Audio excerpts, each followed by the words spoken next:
Do you have any I bonds? Maybe you're thinking that it might be time to redeem them and cash them out. Well, it may be the case because a lot of people piled into I bonds just recently in 2022 when the rates got very high, and now they've announced the newer rate and it's gone down at this point. And you may be wondering, is it worth holding on to my I bond? And if I do decide to sell it and get out of it, when's the best time to do that?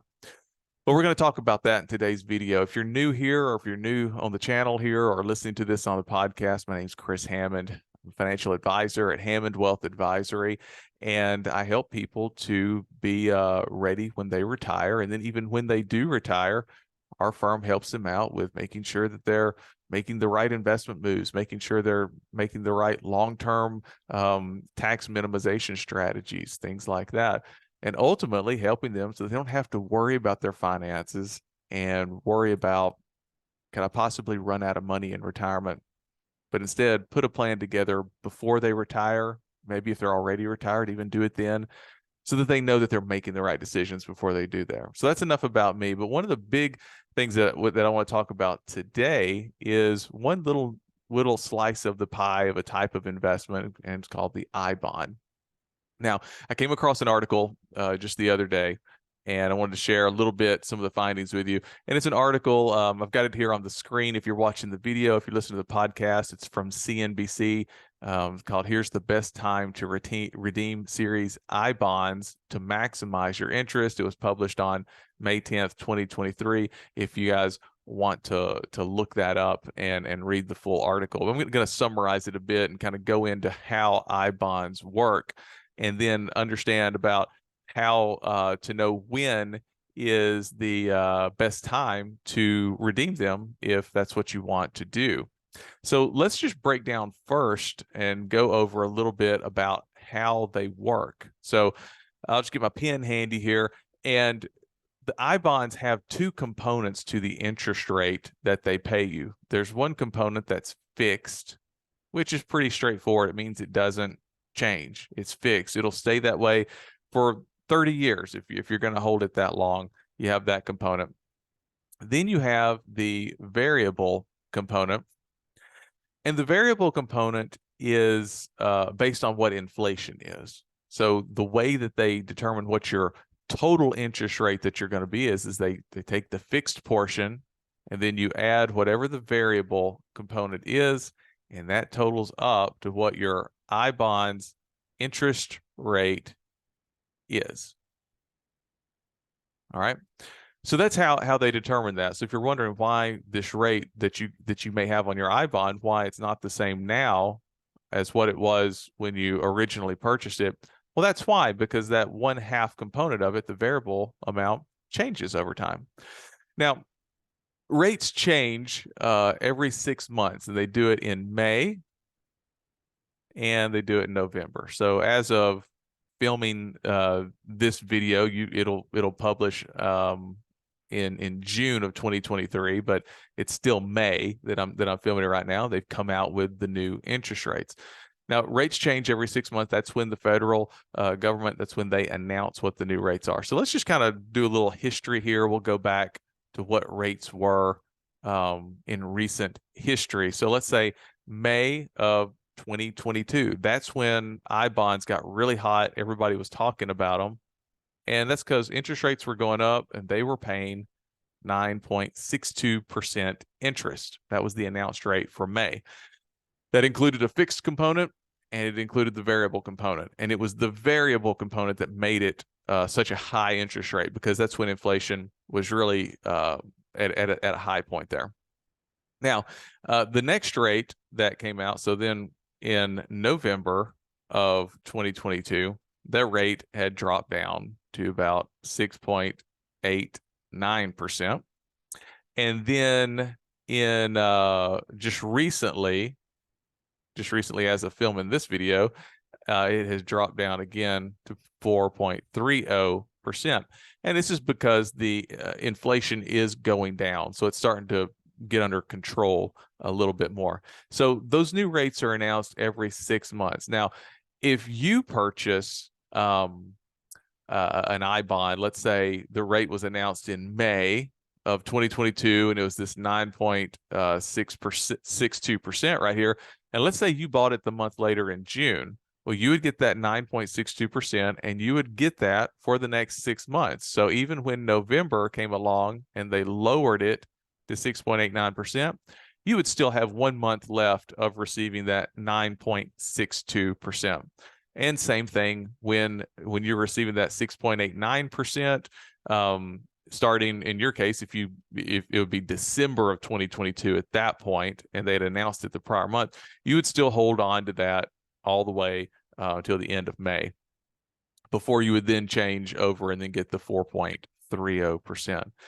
Now, this is kind of important as we get to the third point, which is talking about the penalties for early withdrawals from I bonds. And so just kind of keep that in the back of your mind. Now, let's talk about the penalty. One thing that sometimes people don't realize is that when you put money into an I bond, you have to keep it there for 1 year. Okay, so it's not coming out. You're keeping it in the I bond for 1 year. After 1 year has passed, you can pull the money out, but there's a catch. And it's not, it may or may not be a big catch in your eyes, but the catch is that if you pull the money out before 5 years have passed, then you have to pay a penalty.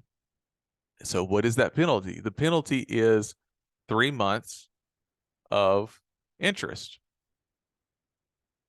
And more specifically, it's the last 3 months of interest. So what this means is that you pull the money out, you're going to sacrifice whatever interest you had earned those last 3 months. You're not getting that. That's going to be the penalty that you have to pay in order to get the money out. Now, what's interesting about that, let's go back to the second point here about when interest rates change. Now, they announce the new interest rates when they announce what that new variable component's going to be. They announce that in May, what the new one's going to be, and they announce it also in November. Now, if you have, let's just keep it real simple and say you bought an I bond in May of 2022, right when they announced the higher rate. You started out getting 9.62%. Then November comes along, they drop it to 6.89%. You got to do that because, again, if you purchased it in May of 22, you're going to have to hold on to it for 1 year until May of 2023. Now, May of 2023 comes along in this example that we're using here, and they drop that interest rate now to 4.30%. Now, you have an option where you can pull your money out, you can redeem your I bond and get your money back out of it. But you're going to sacrifice the last 3 months of interest. And those last 3 months of interest that you earned were at, in this example, the 6.89%. You're not sacrificing the lower 4.3%. I wish you could, I'm sure, but you're sacrificing that higher 6.89%. So in a situation like that, you might want to hold on to that I bond another 3 months at the 4.3% rate, so that when you do redeem it, you're only missing out on 3 months at 4.3% instead of 3 months at 6.89%. So it's really important to keep that in mind. Now, another really important thing is that you don't earn interest until the full month has passed. So if you are thinking on redeeming your I bonds and you said, well, it's we'll just say it's June, let's say it's June 30th, and you're thinking, I'm going to redeem my I bonds right now. Then if you redeem it right there at the end of the month, since that month has not ended yet, it didn't earn any interest. So you don't get any interest for the month of June if you redeem at the end of the month. And then not only on top of that, you may have to sacrifice the prior 3 months of interest on top of that. So if you are going to redeem it, if it's possible, you're going to do better if you can do it early in the month. So you already got last month's accumulated interest. You got that, you earned that, and then you can redeem it at the beginning of the next month is a better way to do that. All right. Let's kind of go to some of the key takeaways here. So just copy this straight over from the CNBC article because it summarizes it very well. If you want to sell your Series I bonds within 5 years, consider the timing of that 3-month interest penalty to maximize your earnings. So that's where I was just mentioning, if you might want to wait 3 more months now that the rate is lower. So you're only sacrificing that lower rate. Your I bond yield, though, keep in mind, it adjusts every 6 months based on when you purchased it. So if you didn't purchase it in May or November, your rate's not going to adjust in those months. It's going to be 6 months after when you purchased it. So you keep that in mind as well. And also really important, do it toward the beginning of the month if you are going to redeem it, because you're not going to earn interest for the current month until the next one begins. So it's kind of a shame just waiting one more day. In an extreme case, it's the last day of the month. If you just wait one more day, then you're going to have the money earned and accrued. So it'd be a shame to miss out on that. So your decision then is going to be based on a couple of factors. First of all, do you need the money? So if you need the money, and you've had the money in an I bond over 12 months already, and you can actually pull it out, you may not have a choice. You may just say, like, look, I need the money. I got to pull it out. I'm going to have to redeem it. That's going to be one thing. But if you don't need the money, then you may be able to do like what I was describing, wait another 3 months at that lower interest rate so that you're not sacrificing 3 months interest of a higher interest rate, right? Second, do you know where you're going to put the money? So you always want to make sure that you're going to something, not running away from something. Now, there's a lot of different options out there now. I bonds were kind of, in a way, the only game in town for a while. Interest rates had gotten so high. But now some other things are creeping up as well. CDs, money market account, even treasury bills, which might offer you an alternative that's more in line with your goals or what you need to do. And lastly, does it fit into your financial plan? So you don't want to be putting your money into something. If you know you need to spend this cash in 6 months, you don't want to go off and buy new I bonds that keep it locked up for a year, and you're not going to be able to access your money. You don't want to do that. Or if you know that you're going to need money in 15 to 16 months, something like that, understand that if you put it in I bonds and you pull it out at that time, you are going to have to sacrifice the last 3 months. So you want to make sure that this is fitting into what your financial plan actually is, to see if it makes sense for what you want to do.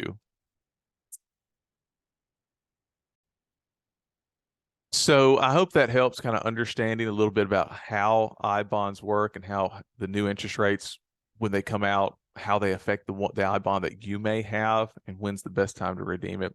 And if you need additional help with understanding, getting ready for retirement, making sure you're checking the right boxes and doing the right things, head on over to my site, retirementplanningmadeeasy.com. You can get a free copy of the Essential Step-by-Step Retirement Guide. It's actually, when you open it up, you're going to be able to go through an example of a cash flow where you can plug in your own numbers and see how things are going to look for you when you retire.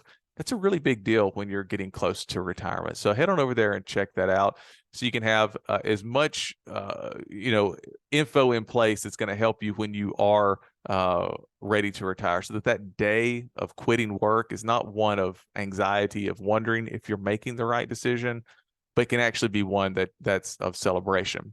And if you are considering possible outside help on other areas of being ready for retirement, making sure that you're doing the right moves with your 401k, investing it, making sure you're doing the right things with tax minimizing over the long term. Well, when I send you that copy of the Essential Step-by-Step Retirement Guide, I'll include in the email some links on there where if you want to take advantage of it, you can just hop onto a 15-minute call with me on my calendar, and we can have a chat to see if the things that we do would be able to help you out if you're looking for possible outside help. And sometimes, people need help that's just not within our niche. And if that's the case, I'll let you know, and I'll help point you in the right direction if that is the case. That's all I got for today. Thank you for tuning in, watching, for listening, if you're listening to the podcast. And I will see you on the next episode. Have a good one.